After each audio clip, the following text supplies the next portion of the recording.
Doctor S Nisar നേതൃത്വം നൽകുന്ന speciality dental clinic പ്രവർത്തനം തുടങ്ങി.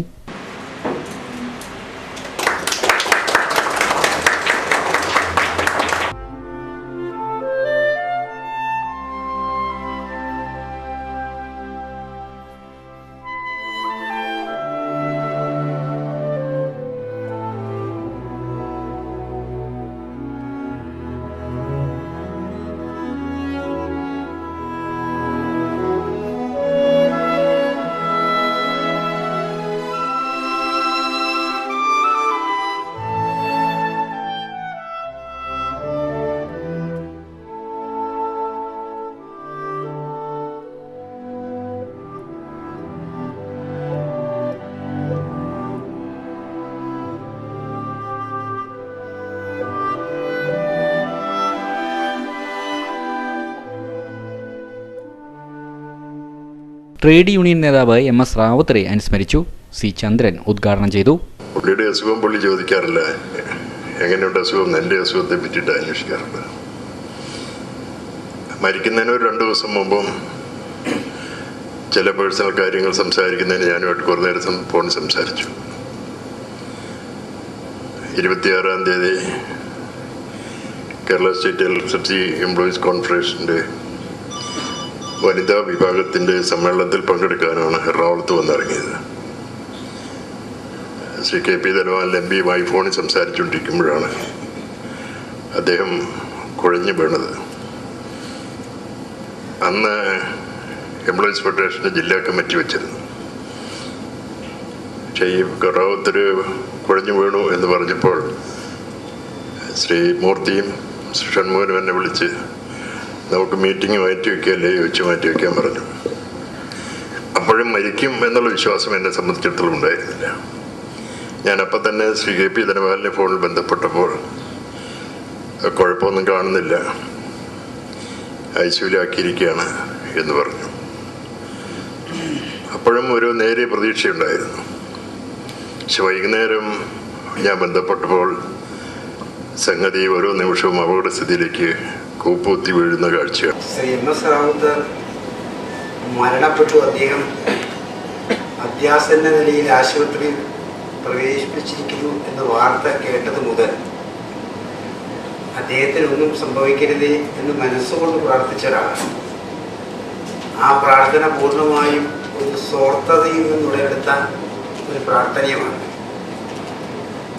MS റാവത്തർ മരണപ്പെട്ടുപോയി അദ്ദേഹത്തിൻ്റെ അഭാവമുണ്ടായാൽ ഇവിടെ INTC പോലെ വൈദ്യുതി രംഗത്ത് പ്രവർത്തിക്കുന്ന സംഘടനകളുടെ സ്ഥിതി എന്താകും എന്ന് ഓർത്തിട്ടുള്ളൊരു കാലം സ്വാഭാവികമായി ഉണ്ടായി. മണിക്കൂറുകൾ കഴിഞ്ഞപ്പോൾ ശ്രീ MS റാവത്തർ മരണപ്പെടുകയും അദ്ദേഹത്തിൻ്റെ ബോഡി തിരുവനന്തപുരത്തേക്ക് എത്തിക്കും എന്നൊക്കെയാണ് വാർത്ത വന്നത്. ഈ മലയാള പദങ്ങൾക്കൊരു അർത്ഥം, വിവിധ തരത്തിലുള്ള അർത്ഥങ്ങൾ ഉണ്ടാക്കുന്ന നമ്മൾ നിഘണ്ടു, ഡിക്ഷണറി എന്ന് പറയുന്നത്. മലയാളത്തിലാണെങ്കിൽ ശബ്ദധാരാവലി എന്നൊക്കെ പറയുന്നു. ഓരോ വാക്കുകൾക്കും അതിന് പൂർണ്ണമായ വിവിധങ്ങളായ അർത്ഥങ്ങൾ സംഭാവന ചെയ്യുന്ന ഡിക്ഷണറി. അതാണ് ഒരു സംശയം എന്ന ഡിക്ഷണറി നോക്കാം. 80-83 കാലഘട്ടത്തിലെ ചിറ്റൂർ കോളേജ് വിദ്യാർത്ഥികളുടെ പൂർവ്വ സംഗമം നടന്നു.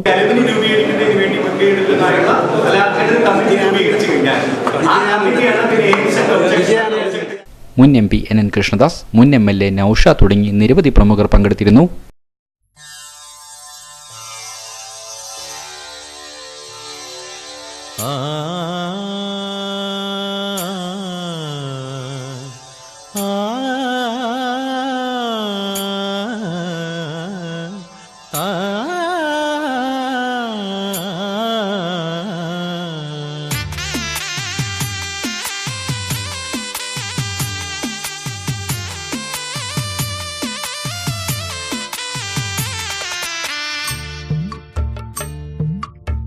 ആനകളുടെ വ്രണം ഉണക്കാനുള്ള ഒറ്റമൂലിയുമായി കൃഷ്ണൻകുട്ടി എന്ന പാരമ്പര്യ വൈദ്യൻ. ആനകളുടെ വ്രണം ഉണക്കാനുള്ള ഒറ്റമൂലിയുമായി കൃഷ്ണൻകുട്ടി എന്ന നാട്ടുവൈദ്യൻ രംഗത്തെത്തി. മാത്തൂർ മന്നമ്പുള്ളി സ്വദേശി കൃഷ്ണൻകുട്ടി എന്ന 49-കാരനാണ് വാർത്താ സമ്മേളനത്തിൽ തന്റെ ചികിത്സാവാദവുമായി രംഗത്ത് വന്നത്. ആനകളെ ചങ്ങലക്കിട്ട് കാലുകളിൽ പൊട്ടിയ വ്രണവും ശരീരത്തിൽ എവിടെ മുറിവുണ്ടെങ്കിലും 2 ആഴ്ചക്കുള്ളിൽ ചികിത്സിച്ച് ഭേദമാക്കാൻ കഴിയുമെന്നാണ് അവകാശവാദം. ഫോട്ടോ ഞാൻ കൊടുത്തു വെച്ചിട്ടുണ്ട്. അപ്പോൾ അത് നോക്കിയിട്ട് ഒരു പഴക്കമുള്ള മുലയിൽ തൈലം തേച്ചിട്ട് നാട്ടുമരുന്നാണ്, നാട്ടുമരുന്ന് തേച്ചിട്ട് മാറ്റിയതാണ് ചിത്രം. ഒരു 7 മാസമായി ചികിത്സ തുടങ്ങിയിട്ട് ഈ തൈലം മാത്രം ഉപയോഗിച്ചിട്ട് അത് കാലത്തും വൈകുന്നേരം 2 പ്രാവശ്യം കഴുകിയിട്ട് പച്ചവെള്ളം കൊണ്ട് കഴുകിയിട്ട് ഉപയോഗിച്ചാണ് അതിൻ്റെ മാറിയ ചിത്രമാണ് ഇപ്പോൾ ആയിട്ടുള്ളത്. നാട്ടിൻ പ്രദേശങ്ങളിൽ നിന്ന് നേരിട്ട് ശേഖരിക്കുന്ന പച്ചമരുന്നുകളും മറ്റും ഉപയോഗിച്ച് തയ്യാറാക്കുന്ന പ്രത്യേകതരം നീരെണ്ണയാണ് കൃഷ്ണൻകുട്ടിയുടെ മരുന്ന്. 10ാം ക്ലാസ് വരെ സ്കൂൾ വിദ്യാഭ്യാസമുള്ള കൃഷ്ണൻകുട്ടിക്ക് വൈദ്യത്തിലുള്ള അറിവ് പാരമ്പര്യമായി ലഭിച്ചതാണ്. പതിറ്റാണ്ടുകൾ മുമ്പേ തന്നെ അച്ഛൻ ഈ തൈലം ഉണ്ടാക്കി ആവശ്യക്കാർക്ക് നൽകിയിരുന്നതായി കൃഷ്ണൻകുട്ടി പറഞ്ഞു.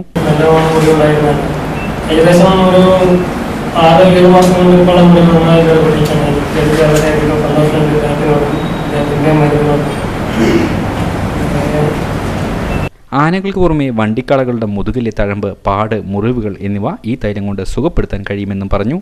ഈ നാരായണസ്വാമി, കണ്ടുണ്ണി, ആന ഉടമയായ സുഭാഷ് എന്നിവർ വാർത്താ സമ്മേളനത്തിൽ പങ്കെടുത്തു. മികച്ച വിദ്യാർത്ഥികളെ കണ്ടെത്തുന്നതിനുള്ള ടാലന്റ് ഫേസിന് അപേക്ഷ ക്ഷണിച്ചു.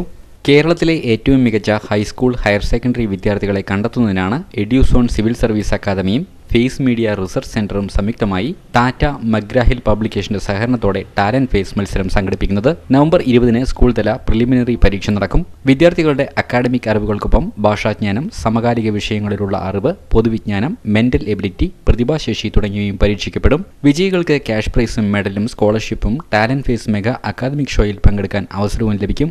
മത്സരത്തിൽ പങ്കെടുക്കുന്ന വിദ്യാർത്ഥികൾക്ക് എഡ്യൂസോൺ സിവിൽ സർവീസ് അക്കാദമിയുടെ ആഭിമുഖ്യത്തിൽ IAS, IPS, ക്ലാറ്റ്, IIT പരീക്ഷകൾക്കും Cambridge, Harvard അടക്കമുള്ള വിദേശ സർവകലാശാലകളിലെ പ്രവേശന പരീക്ഷകൾക്കും പരിശീലനവും നൽകും. സ്റ്റുഡൻസിനായിട്ട് ഒരു ടാലന്റ് എക്സാമിനേഷൻ നടത്തുന്നു. അപ്പോൾ ഇതിന്റെ ഉദ്ദേശ വിഷയം എന്ന് പറയുമ്പോൾ എഡ്യൂസോൺ എന്ന് പറയുമ്പോഴത്തേക്ക് രാജു നാരായണസ്വാമി സാറിന് ശേഷം സാറ്റ്വി ന്യൂസിലെ പ്രധാന സംഭവങ്ങളിലേക്ക് ഒരിക്കൽ കൂടി.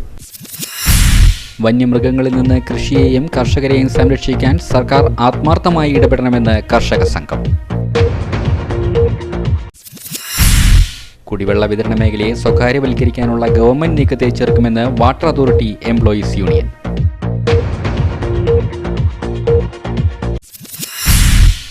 BSNL എംപ്ലോയീസ് യൂണിയൻ ജില്ലാ സമ്മേളനത്തിന് തുടക്കമായി. MP രാജേഷ് MP ഉദ്ഘാടനം ചെയ്തു.